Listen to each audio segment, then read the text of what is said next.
이게 지금 위험한 이유는 이재명 후보가 며칠 전 군산에서 했던 연설 중에 소리친 군중들이 있었어요. 예? 안 들려요? 많이 퍼달라고요? 그렇죠. 많이 퍼달라고 합니다. 네. 맞는 말이죠. 다 우리가 낸 세금 아닙니까?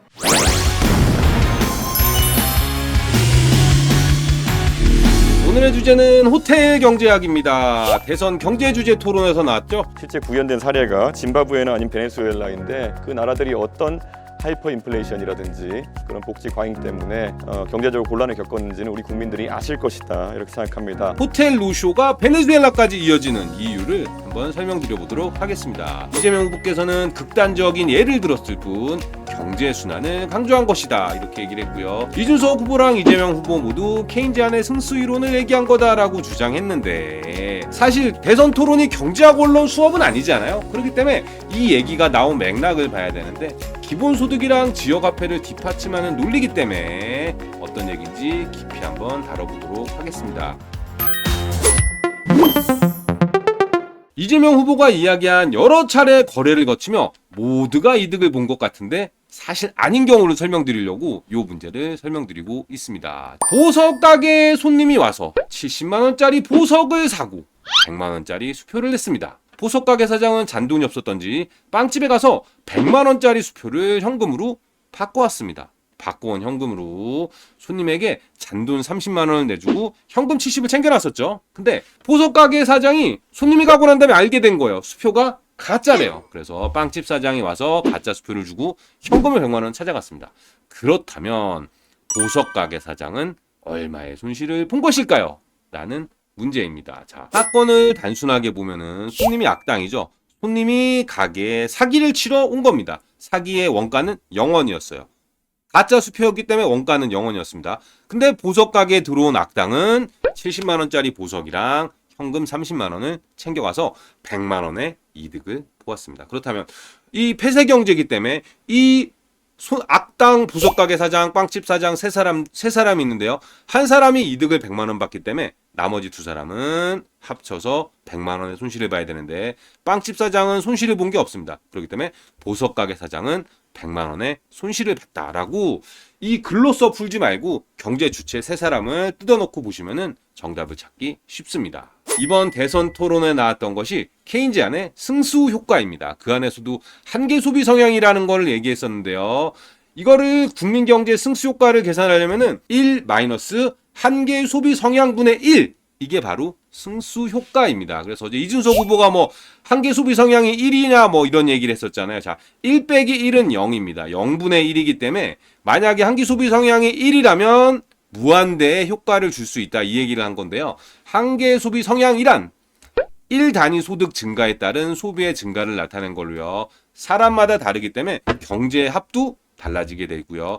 저소득층일수록 높고요. 저소득층이 아니라 소득이 0원인 경우에는 1의 소득 증가가 왔을 때 그 1을 모두 소비하기 때문에 소득이 없는 경우에는 한계 소비 성향이 1이 되는 거고요. 소득이 뭐 수십억, 수백억이어가지고 만 원의 소득 증가가 오더라도 소비에 아무 영향을 못 끼치는 경우에는 한계 소비 성향은 0이 되게 되고요. 그럴 경우에는 승수 효과가 존재하지 않게 됩니다. 케인지안의 승수 효과에 대해서 효과가 있다 없다에 대해서 학자들 사이에서도 의견이 엇갈리고 있지만 경우에 따라 효과가 있다라는 얘기들이 있고요. 대표적인 경우로는 뉴딜 정책을 얘기하고 있습니다. 뉴딜 정책 같은 경우가 사실은 대공황 시기, 엄청난 경기 침체가 왔을 때 모두가 저소득이 아니라 소득이 없는 상황에 와 있을 때 일부러 일자리를 창출해서 돈을 지불한 이거를 대표적인 사례로 얘기하고요. 케인즈의 최초 주장에는 이런 대목이 하나 있습니다. 소비 심리 악화로 인한 경기 침체 시라는 단어가 있는데요. 많은 사람들이 그렇다면 야 지금 우리 소비 심리 악화했기 때문에 경기 침체 아니냐라고 하고 있지만 대공황의 뉴딜과 비교는 하기 어렵습니다. 케인즈가 얘기를 했던 거는 소득은 줄지 않았는데 소비 심리만 죽었을 경우에 소득이 그대로기 때문에 소비를 해도 되는데 소비 심리가 죽어서 소비가 감소해서 이게 소비가 감소한 것이 또 소득의 감소로 이어지는 거를 극복하는 건데요. 사실 경우에 따라서 보자면은 소득이 줄어서 소비 심리는 자연스레 줄어들고 그렇기 때문에 소비가 감소해서 경기가 침체될 때 이럴 때 경기가 침체돼서 소비가 감소한 건지 소비가 감소해서 경기가 침체된 건지 난해한 상황들. 이게 사실은 우리가 겪는 경제 구간의 대부분이거든요. 이런 구간에는 케인지안의 승수 효과가 없다는 주장이 나오고 있습니다. 실제 이거는 뭐 나무위키나 이런 데 찾아보셔도 정부 재정 지출이 만병통치약이 아니기 때문에 효과가 있다 없다에 대한 논쟁이 있습니다. 이거를 비유하자면은 심장이 멈춰서 전기 충격을 줬더니 멈췄던 심장이 급격하게 빠르게 정상 속도로 돌아오는 것. 이 효과를 경기 침체 시에 얘기하는 건데요. 사실 정상 심장 박동을 하고 있던 사람에게 전기 충격을 준다고 해서 심장이 막 빠른 속도로 뛰나요? 그런 건 아니잖아요. 그렇기 때문에 특수한 경우에 사용하는 정책이다라는 것.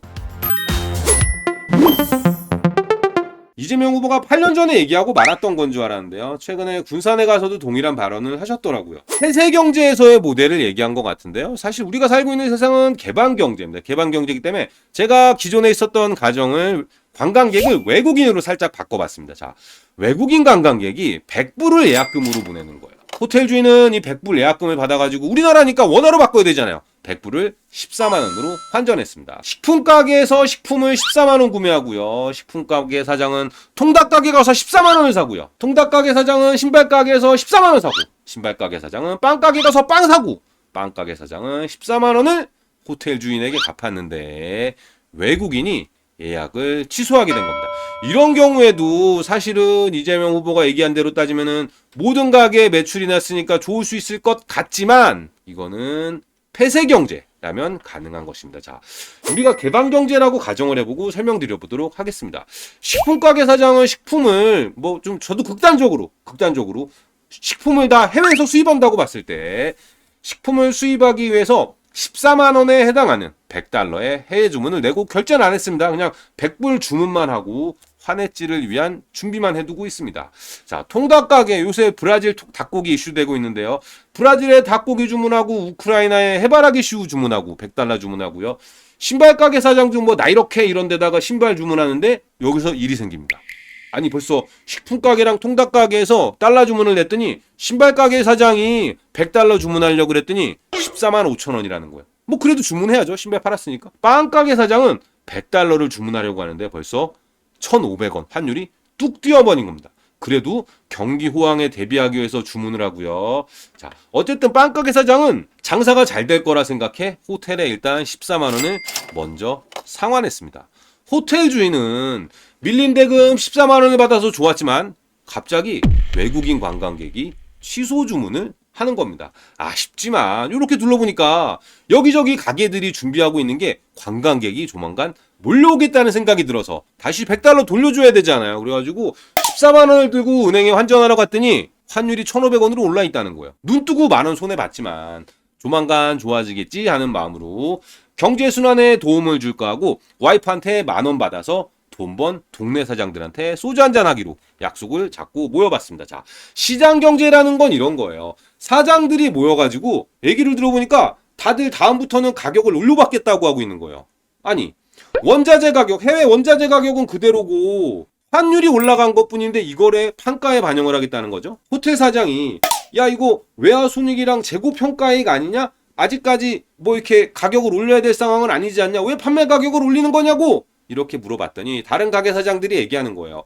이번 물건은 내가 14만 원 주고 사왔는데 환율 때문에 다음에 살 땐 15만 원 주고 사야 되는데 14만 원에 샀다고 14만 원에 팔면은 다음번 15만 원 주문할 때 내 돈 만 원을 넣어야 되잖아요. 그렇기 때문에 장사하는 사람들 입장에서는 이번 거는 14만 원 주고 사왔지만 다음에 살 가격이 15만 원이라면은 가격은 먼저 올려받게 되는 겁니다.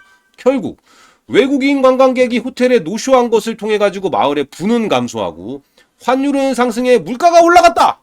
이렇게 하는 주장. 어느 주장이 맞는 걸까요? 혹시 이 이야기에 이상한 부분이 있나요? 혹시 제가 무슨 뭐 좀 과장된 모델을 만들어낸 걸까요? 이 논쟁의 근거는 우리가 책에서 보는 경제학 말고 실제로 존재하는 경제는 개방 경제라는 거예요. 개방 경제고 경기가 좋고 나쁘고의 논쟁을 떠나서 시장은 기본적으로 균형 상태에 있다고 보고 있는 겁니다. 소비 심리 위축이 아닌 현재 상태가 균형 상태라면은 정부가 인위적으로 소비 자극을 주게 된다면 물가 상승으로 이어진다는 이야기를 하는 경제학자들이 매우 많습니다. 물론 아니라고 주장하는 경제학자들도 많이 있었어요. 이걸 인정하지 않고 밀어붙인 나라들이 베네수엘라나 아르헨티나처럼 엄청난 하이퍼 인플레이션이 온 거예요. 사실 이런 거 보면은 베네수엘라나 아르헨티나 포퓰리즘 썼다고 막 도대체 그 나라 사람들은 뭐 하길래라고 비난 많이 하잖아요. 제가 이번 영상을 만들면서 이거 만들게 된 이유는 이재명 후보가 며칠 전 군산에서 했던 연설 중에 소리친 군중들이 있었어요. 더 풀어주세요! 막 이렇게 외쳤더니 이재명 후보가 거기에 화답하면서 더 풀겠다, 더 풀 수 있다라고 주장을 한 대목. 그 부분이 좀 위험하다고 생각하는 건데요. 예? 안 들려요? 많이 퍼달라고요? 그렇죠. 많이 퍼달라고 합니다. 네.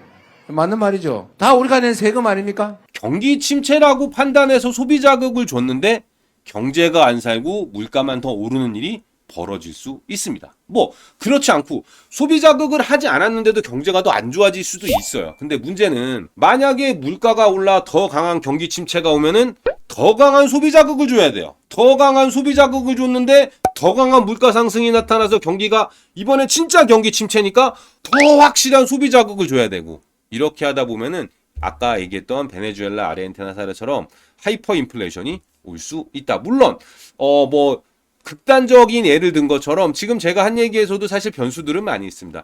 개인적으로 저는 해결책이 사실 되게 심플해요. 근원적 문제는 우리 모두가 알고 있잖아요. 자영업자가 너무 많다는 것입니다. 심지어 제 주변에도 자영업자들이 있는데요.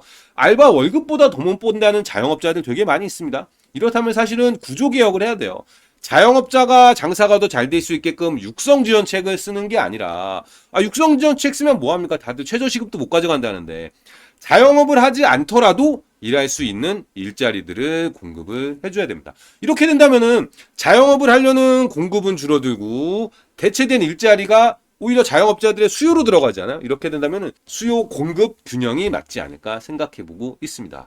개인적으로는 이번 대선에서 이 이슈가 나온다는 게 참 의아한데요. MMT라고 뭐 현대화폐이론이라고 여기 2013년부터 2022년까지 이 MMT가 통하냐 안 통하냐를 가지고 학자들 사이에서 논쟁이 엄청 많았습니다. 물론 주류 경제학에서는 MMT라는 게 통하지 않는다라는 거였고요. 하지만 이 MMT가 통할 수 있다고 주장한 학파들이 소수 있었습니다. 소수 있었고 그런 상황인데, 코로나가 끝나고 나서 인플레가 급격하게 살아나면서 이 MMT 논쟁은 사그라들었습니다. 하지만 지역화폐를 통한 경제순환 모델은 좀 포퓰리즘이고, 이게 문제가 될 수 있는 거는 일부 지자체장들이 이재명 후보의 뭐 성남시나 경기도의 성공 모델, 사실은 시기상으로 코로나 시기나 이런 시기랑 맞아 떨어졌던 건데요.